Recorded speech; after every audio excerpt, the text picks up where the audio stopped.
예, 틱 행동하는 애들, 틱 봤죠? 운동틱, 음성틱 두 개 합친 뚜레짱에 이런 애들이 있습니다. 여기는 한 만 3세 된 남자인데요.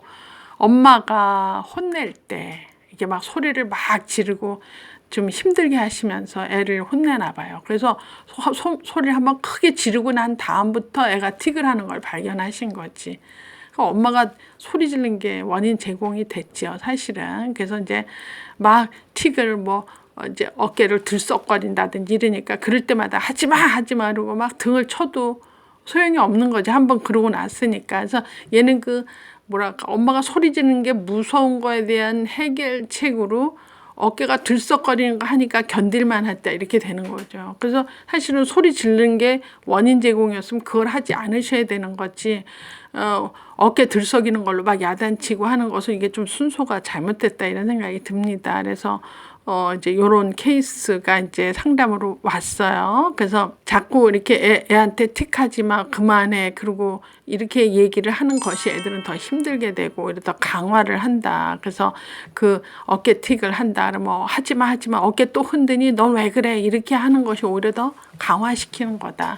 그래서 그냥 슬쩍 지나가라 그랬죠. 그냥 했지만 아무것도 안 한 애 같이 하라는 거죠. 그래서 이제 이런 애한테 자꾸 이런 싫은 자극이 엄마가 소리를 지른다든지 엄포를 놓는다든지 이랬을 때 이제 그 스트레스를 풀기 위해서, 그죠? 스트레스를 풀기 위해서 틱을 한다 이렇게 본다면 원인 제공인 엄마가 그저 소리 지르기를 그만하셔야 되겠다 이제 이런 생각이 들어요. 그래서 되게 이제 이 케이스는 엄마가 소리 지를 때 소리 지른 다음에 틱하는 걸 봐서 이제 엄마가 안 거지만 대충 이제 이런 가정에서 많이 틱이 와요. 과잉보하는 집 있어요. 따라다니면서 다 해주고 이런 과잉보하는 집 애들도 틱해요. 지겹거든. 자기 맘대로 할 수 있는 게 하나도 없고 다 따라다니면서 이거 해주고 저거 해주고 뭐 애가 이게 다 나름 자기 자아가 있고 자기가 싫은 거 있고 좋은 거 있는데 그 싫고 좋고하고 상관없이, 그쵸? 상관없이 이렇게 누군가가 해준다. 이것도 사실은 스트레스다. 그래서 과잉보호 받은 애들도 틱한 애들이 좀 있고요. 통제나 간섭이 많은 집은 거의 똑같죠. 과잉보호나 통제, 간섭 많은 집에도 틱을 많이 합니다. 또는 엄격하거나 권위적인 집이 있어요. 아빠가 되게 무섭다든지 무슨 뭐 어떤 소리만 나면 다 집합해야 된다든지 이런 집이 있어요. 이런 집 애들도 틱을 합니다. 틱을 합니다. 그래서 상당 부분 긴장하고 분노하고 어떤 적대 감정이 있고 이런 것들에 대한 스트레스가 쌓였다. 그러면 이거를 해소하기 위해서 틱을 쓴다. 이렇게 보셔야 돼요. 그래서 틱은 단순히 틱을 제가 하고 싶어서가 아니라 어떤 일에 지금 스트레스를 받고 있구나. 어떤 일에 굉장히 긴장된 상태다. 저걸 해소하기 위해서 저렇게 하는구나. 이렇게 보셔야 돼요. 그래서 이 틱도 정신과 가면 금세 낫긴 한다 그래요. 근데 이제 금세 나서 이제 선임하고 이제 마지막 날 인사하고 그래 이제 잘 지내라. 그러고 나서 또 한 2달 반 되면 또 온대요. 왜 오냐 할 때 다른 틱으로 부활돼서, 그러니까 그때는 어깨 틱으로 했는데 그 비슷한 싫은 자극이 또 오는 거죠. 또 오니까 그때는 어깨가 아니라 이제 뭐 이렇게 고개를 이렇게 들썩인다든지 아니면 눈을 깜빡인다든지 다른 틱으로 부활돼서 다시 또 어떤 걸로 스트레스를 받는다 이렇게 보는 거죠. 그래서 참 정신과 의사들하고 무슨 얘기하다가 이런 얘기 들으면 그 정신과 의사가 이상한 애는 별로 없고요. 이상한 엄마가 더 많아요.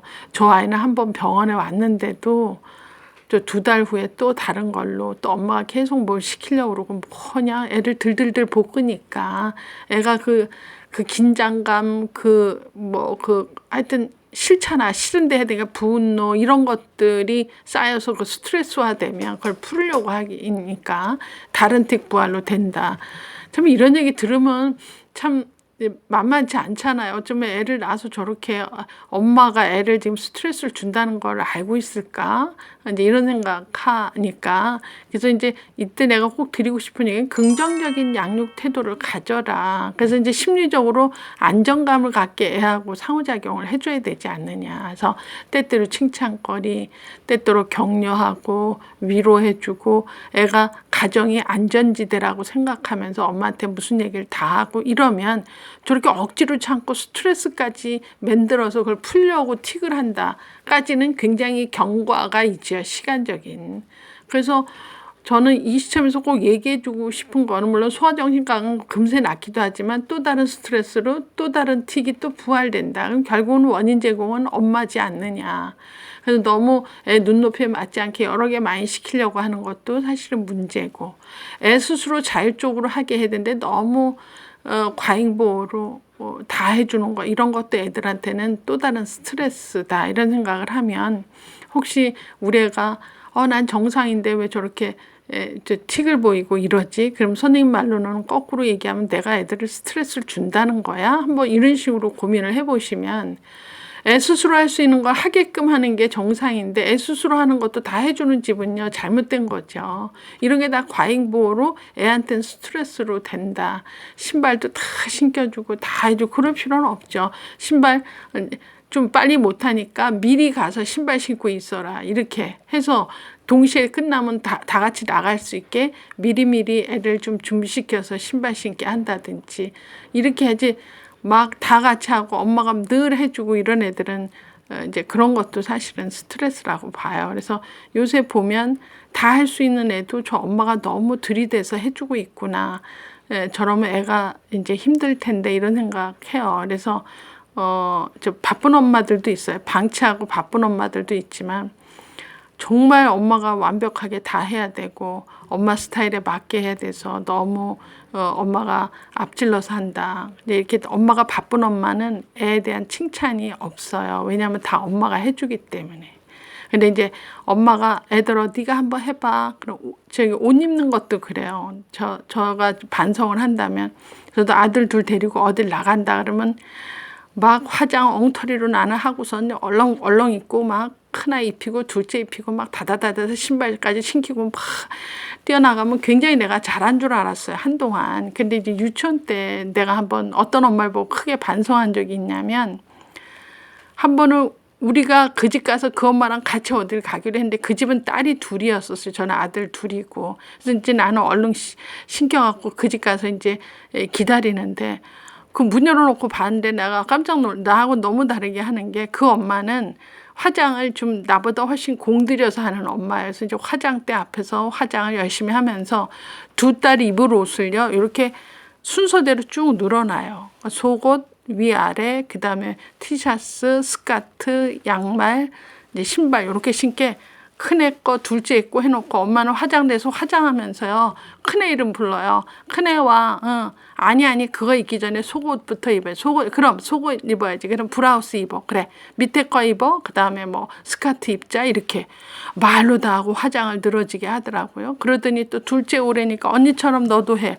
세상에 애 둘이서요 엄마 화장하는 내내 옷을 다 입어요. 그리고 엄마 딱 핸드백 들고 나갔는데 구두 싹 신으니까 애들 신발 신고 나와서 난 깜짝 놀랐잖아. 나는 그냥 엉터리로 나 화장은 엉터리로 하고 애들 옷 입히고 다 내가 해줬는데 야, 이 집 애들은 우리 집 애들하고 또 동갑 나이인데 저렇게 엄마가 지혜롭게 하는구나. 그리고 절대 소리 내지도 않고 그리고 그 엄마하고 나하고 그날 차이는 뭐냐면 그 엄마 애를 칭찬하더라고요. 왜 엄마가 한 게 없잖아. 말로만 했잖아. 브라우스 입고 그렇지 스커트 참 잘했어. 그래 아유 잘했네. 이렇게 나는 잘했네 소리 할 수가 없어. 내가 다 해줬으니까.